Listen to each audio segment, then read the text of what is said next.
hordoftoota chaanaalii Raas Aliitti guyyaa arraantanaa iida sababeeffachuudhaan wallaa kana matti iida xiyya dabarsuudhaaf deemaa iddi kun maal fakkaatti kan jedhu walumaan haa ilaallu. Assalaamu alaykum. Wa alaykum salaam wa rahmatullahi wa barakatuh. Baga dhuftan seenaa seenaa. Nuziyaaroo keessaniif galatoomaa seenaa. Akka isin fuunis gaafa harkaa koronaa. Rakkoon. Egaa hordoftoota chaanaalii Raas Aliitti bifa wal fakkaatuun sagantaa aftara yookaan nyaata keenyaatis gaggeessinee kalluutti dachaanuu ta'a nufaana turaan affeerraa kiyya.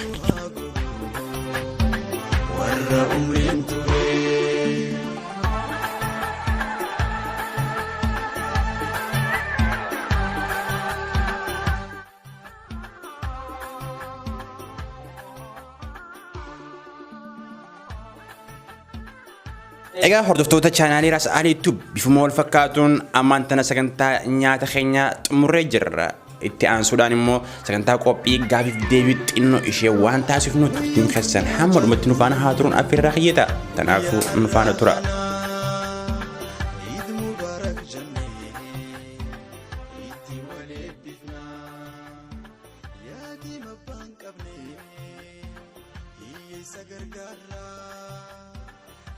Ayyee kabajamtootaa fi hordoftoota chaanaalii Raas Aliitti guyyaa arraantanaa iida soomnaa sababeeffachuudhaan mana saayibottanii fi ollatti argamne ayyaana qophii dabarsaa jirra. Maal fakkaata kan jettu turtiin keenya nufaana haa ta'u isin jecha akkasumaanis ummatootaa fi ijoolleen maddii nufaana argaman kanatti akkaataa iidarraa fi maal akka fakkaatuu fi ergaawwan isaan qaban wal faana isin biraa geenyu ta'a.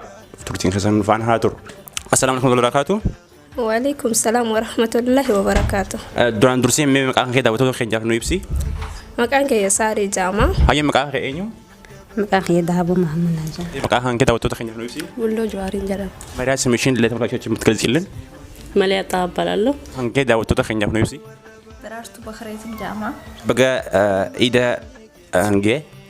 Walumaanuu baga ittiin nugee warra. Hayyee mee asuma wal qabsiisee chaanaalii Raas Aliitti birraayin arraantana argame gaafii xixiqqoo isin wajjin gaggeessuu barbaade hayyamamuudha.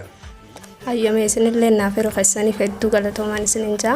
Hayyee ulfaadhu isin jecha asumaanuu mee iidota daddabran keessaa iddi kun maaltu adda isa taasisa akka mataa keetitti? Akka mataa keeyyatti egaa iddi kun iida amata hundaan addaati. Iida akka baranaa takkaatillee argeen beekuu eegan as geetti jechuudha.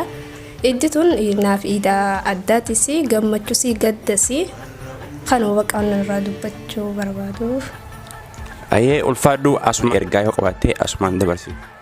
Ergaan kee egaa dura dursee faamilii tiyya hunda bageettiin isiniin geenjaa sanum akkasumas saayibboottan kiyyaa uummata Oromoo hunda isaaniitti bageettiin isiniin geenjaa. Ayyee ulfaadhu. Ayyee hordoftoota chaanaalii Raas Aliitti bifuma wal fakkaatuun ayyee Dahaboo Mahammad mee iida kana akkamitti ilaaltaa iidota dabran irraa maaltu adda taasisaa? Inni kun haalaan iida hundarraa yaani adda. Iida kan takkaatillee dhaladhee as ga'ee iidan salaatamiin iida manatti salaannee namni tokkolleen yaani gammachuusii hara tokkoonis hara tokkollee nuuf gadda. Silaa gammachuu iida bakka takkatti salaatuun bareedaadha.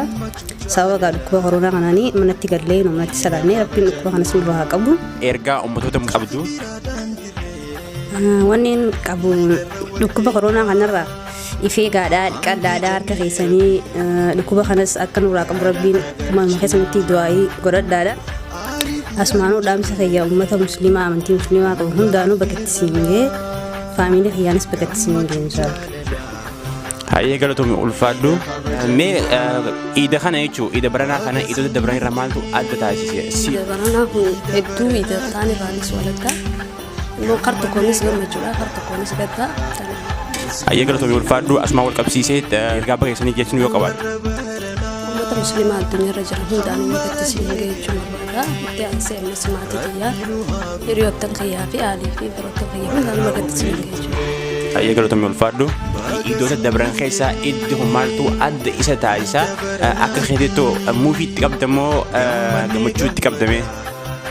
Laan gaddalee ittiin qabu alhamdulillah amata naannoonni as ga'uu keenyaaf ni gammachuu qaba. Namni gaafa ramadaanii dhufuu taraayee salaatuudhaaf masgiidatti galee rabbii isaa abbaduuf du'aa godhatuudhaaf hawwii guddoodhaan eega. Kun immoo waan san qabateen dhufnee barana gaddi kiyya kanaa ta'ullee immoo garuu asiin nuguu isaatiif alhamdulillah jenna. Ergaa baay'isanii dabarsuu barbaaddu yoo jiraate.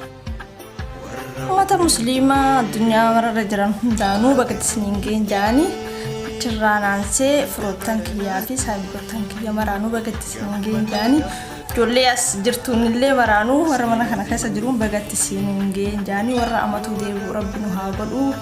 እንኳን አደረሰሽ። እንኳን አብሮ አደረሰን። ደግሞ አመታቶች ይሄንን ኢድ ለየት የሚያደርጉት ነገር ምን አለ? እንግዲህ ያው ከፈጣሪ የመጣ ስለሆነ ያው በጸጋ መቀበል ነው። እንኳን አደረሳችሁ መልእክትን ማድረስ ከምትፈልጋቸው ሰዎች ለመላ ሙስሊሞች እንዳለ ለቤተሰቦቼ እህት አለችኝ፣ አንድ ሱዲ እህት አለችኝ፣ የመን አለችኝ፣ ለነሱ እንኳን አደረሳችሁ እላችኋለሁ። እሺ እናመሰግናለን። hordoftoota chaanaalii Raas Alii Tuubiitiin ergaa qabduuf daawwattoota keenya gaa inni kun nu bobbaarsu jira asumaanu jechuu isallee galatoonfachaa isallee akka nu jajjabeessitanii cinaa haa dhaabbannu akkasumas subscribe like share godhuudhaan gargaaraan isiniin jaa.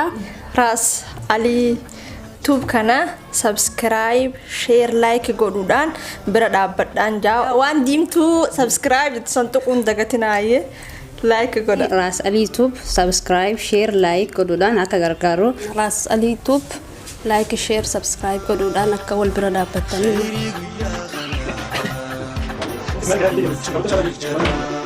hordoftoota chaanaalii Raas Alii Tuubii akkuma gargaartanitti sagantaan guyyaa idaa qabadhee isinii dhiyaadhe bifa agartan kana fakkaata. Kanaafuu sagantaa kiyya keettaanoo wajjin hamma wal agarrutti turtii gaarii jechuu barbaada.